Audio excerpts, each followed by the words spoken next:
Guys, what's going on? James here, and I'm back with yet another episode of the Buccaneers training camp journey. I know it's been a couple of days since I last uploaded one. I apologize. That is my bad. I had to take a couple of days off. I've been very busy here with the Buccaneers training camp, running around, getting footage, doing the live streams, and all that kind of stuff. But I am back today. I've put it off long enough. I'm back here with yet another video. And guys, this was definitely, in my opinion, one of the best offensive days of training camp so far. Out of the four that I've been to, the offense looked so good in terms of the overall weapons and the quarterback play. The defense still did a very good job as well, but the offense looked very, very, very good in my opinion. A couple of guys that I want to highlight on the offensive side of the ball first.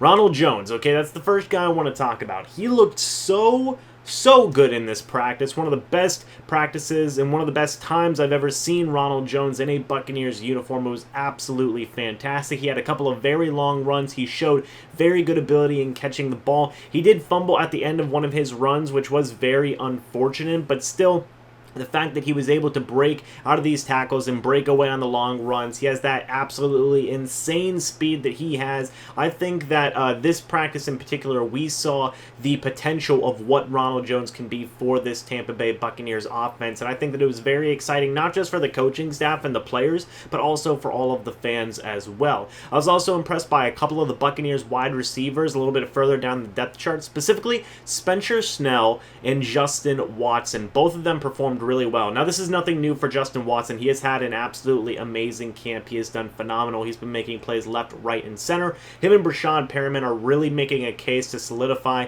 those third and fourth wide receiver spots. I still think that Brashad Perriman's probably going to be the third wide receiver, and I really think that you are getting closer and closer to slotting Justin Watson into that fourth wide receiver spot, because those two have just been absolutely amazing. In the case of Spencer Snell, I think that he had a very, very good day of training camp. He had a couple of really nice catches, and he's been overall consistent in his own way so far up to this point in training camp. Now, obviously, him making the roster is going to be a little bit tougher because of how many good wide receivers the Buccaneers have, especially a lot of the undrafted guys, but I still think that Snell has a spot to potentially be on the practice squad, or he could even possibly, really work his way up with continued good training camps and maybe some good preseason games. Maybe he could get that sixth wide receiver spot. It's definitely something to keep an eye on, as are all of these young wide receivers. They've just all been making plays, and it's been a very, very encouraging thing to see, because going in, I was a little bit worried about this wide receiver core, especially on the bottom half after guys like Brashad Perriman and Justin Watson,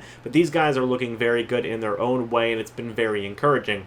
Another guy that I was impressed with at the running back position, DAndre Oden, who, in my opinion, I think that he does have a pretty decent chance to make the roster, not just as a rotational type of running back, a little bit of a change of pace type of guy, but as a returner as well. I think that he is a good shot to be a returner. Bruce Arians mentioned him by name when discussing guys who could be a potential kick and punt returners for this team, so definitely don't sleep on a guy like Dare Ogunbowale. He had a very nice day at camp as well. And then finally, on the defensive side of the ball, I really can't stop talking about these two guys enough, both Vernon Hargreaves III and Jordan Whitehead. They had even more plays, more turnovers, more pass breakups, whatever have you. Vernon Hargreaves has been absolutely stellar in these training camps so far. I believe he has had at least one takeaway per training camp so far, which is just absolutely mental to me. The guy has been such a good cornerback so far. If he can stay healthy, I'm very confident with him being one of the top cornerbacks on this depth chart, because I think that he has had that good of a camp so far. He's been picking off everybody. Jameis Winston, Blaine Gabbert, Ryan Griffin, you name it.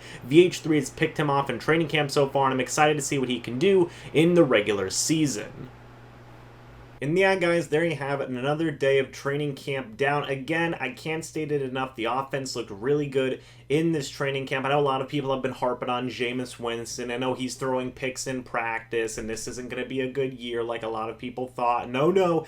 6-10 or 5-11, here we come again. But guys, trust me, take it with a grain of salt. Things looked a lot better today. Jameis has been improving every single day, and so has the entirety of the offense. The defense has just looked absolutely phenomenal. phenomenal, which definitely doesn't make the offense's job any easier. The defense has been blitzing like madmen. They've been getting turnovers on every single quarterback the Buccaneers have. So really, again, it's just take it easy, okay? It's only been 5 days of practice so far. Definitely things are going to be improving as time goes on. We just have to give it time, and, things are getting better, I will say that. It's not like things are staying bad. Obviously, Jameis Winston had a bad day or two to start, and then things definitely got dramatically better as these next couple of days went on. So things are just going to keep on getting better and better on the offensive side of the ball. A lot of young playmakers are emerging with guys like Justin Watson, Rojo, and a couple other guys, so things are improving for the offense, and things are definitely improving for the defense because they've looked absolutely stellar, especially in that secondary. When Bruce Arians said earlier in the offseason that, oh yeah, the secondary's fixed, I know a lot of people were skeptical of that,